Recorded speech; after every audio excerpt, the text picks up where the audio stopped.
భగవద్గీత 8వ అధ్యాయము అక్షర బ్రహ్మ యోగము. ఉపనిషత్తులలో విస్తారంగా చెప్పబడిన చాలా పదాలని మరియు విషయాలని ఈ అధ్యాయం క్లుప్తంగా వివరిస్తుంది.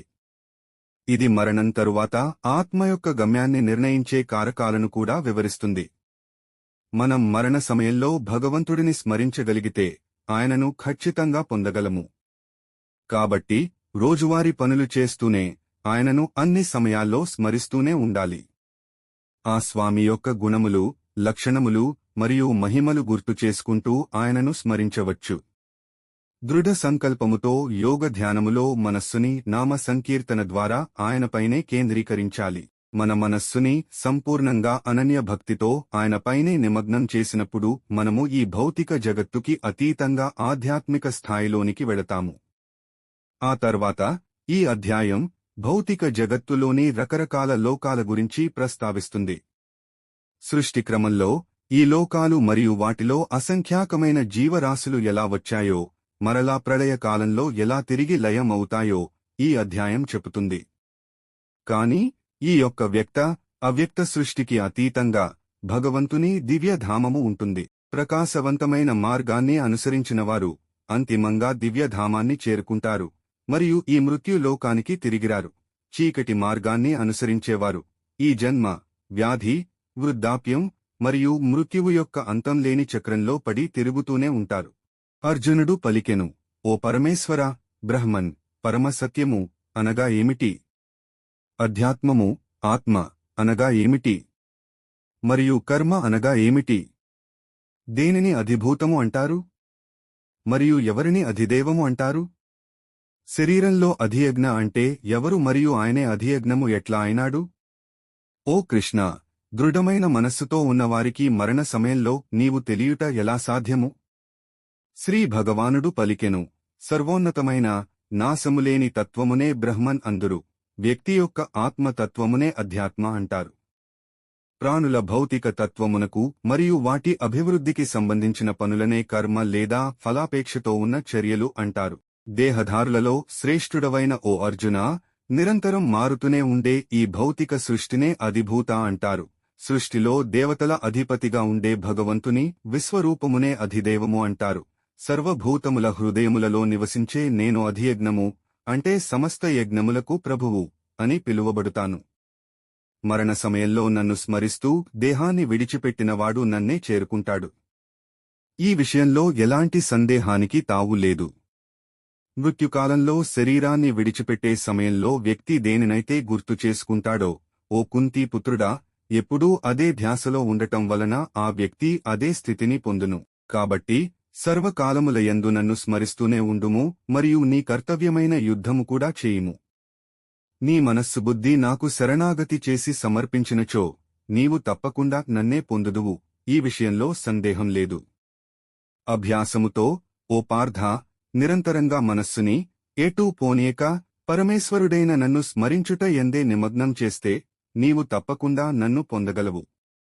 భగవంతుడు సర్వజ్ఞుడు, అత్యంత ప్రాచీనుడు, అందరినీ శాసించేవాడు, సూక్ష్మము కంటే సూక్ష్మమైనవాడు, అన్నింటికీ ఆధారమైనవాడు, ఊహాకందని దివ్య స్వరూపం కలవాడు. ఆయన సూర్యుడి కంటే తేజోవంతుడు మరియు సమస్త అజ్ఞానపు చీకట్లకి అతీతుడు. ఎవరైతే మరణ సమయంలో యోగ అభ్యాసము చేత లభించిన అచంచలమైన మనస్సుతో ప్రాణములను కనుబొమల మధ్యే నిలిపి నిశ్చలంగా దివ్య మంగళ భగవంతుడిని అత్యంత భక్తితో స్మరిస్తారో వారు ఖచ్చితంగా ఆయనను పొందుతారు.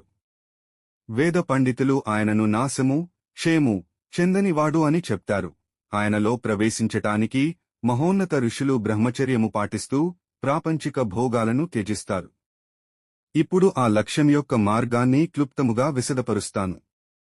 శరీరము యొక్క అన్ని ద్వారములను నియంత్రించి మనస్సుని హృదయస్థానము యందే నిలిపి ప్రాణములను మూర్ధ్న్య, తల స్థానములోకి లాగి వ్యక్తి ఏకాగ్రతతో యోగ ధ్యానములో స్థితుడై ఉండవలెను. పరమేశ్వరుడినైన నన్ను స్మరిస్తూ ఓంకారమును జపిస్తూ శరీరము నుండి వెళ్లిపోయిన వ్యక్తి పరమగతిని పొందును. ఓ పార్థా, అనన్య చిత్తముతో నన్నే ఎల్లప్పుడూ స్మరిస్తూ ఉండే యోగులకు నేను సులభముగానే దొరుకుతాను. ఎందుకంటే వారు నిరంతరం నా యందే నిమగ్నమై ఉంటారు కాబట్టి.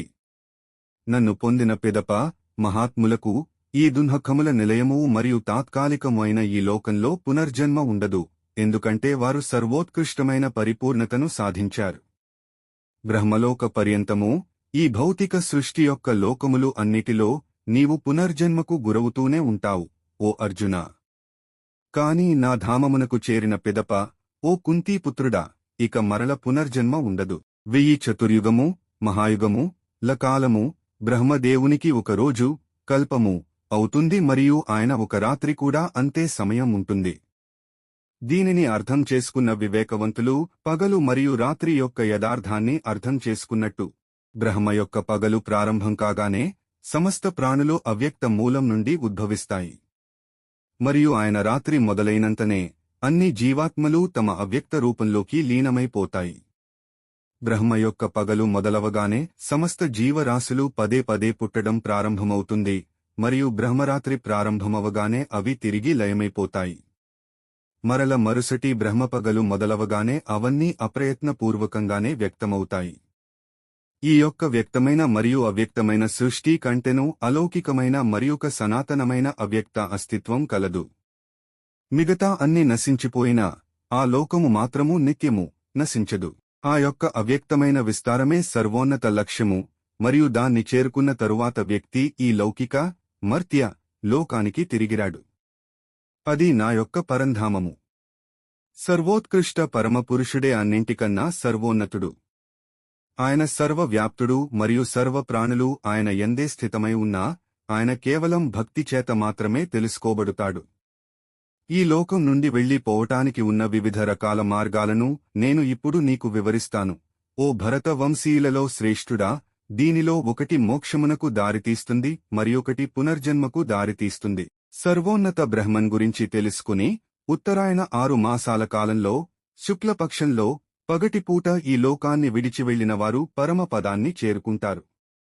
వైదిక కర్మకాండలని ఆచరించేవారు దక్షిణాయన 6 మాసాల్లో కృష్ణపక్షంలో ధూమ్రకాలంలో రాత్రిపూట ఈ లోకాన్ని విడిచి వెళ్లినవారు స్వర్గాది లోకాలను పొందుతారు. స్వర్గ సుఖాలని అనుభవించిన తరువాత తిరిగి ఈ భూలోకానికి వస్తారు. ఈ 2 ప్రకాశవంతమైన మరియు చీకటి మార్గాలు ఈ లోకంలో ఎప్పుడూ ఉంటాయి. తేజోవంతమైన మార్గము మోక్షానికి మరియు చీకటి మార్గము పునర్జన్మకి దారి తీస్తుంది. ఈ 2 మార్గముల యొక్క రహస్యం తెలిసిన యోగులు, ఓ పార్థ, ఎన్నటికీ మోహమునకు గురికారు. కాబట్టి సర్వదా అన్ని సమయాల్లో యోగములో స్థితుడవై భగవంతునితో ఏకమై ఉండుము. ఈ రహస్యం తెలిసిన యోగులు వైదిక కర్మకాండల ఆచరణ, వేదాధ్యయనము, యజ్ఞములను ఆచరించుట, తపస్సు చేయుట మరియు దానధర్మాలు చేయుట వీటన్నిటి పుణ్య ఫలముల కంటేనూ ఎక్కువ ఫలమును పొందుతారు. ఇటువంటి యోగులు పరమ పదమును పొందెదరు.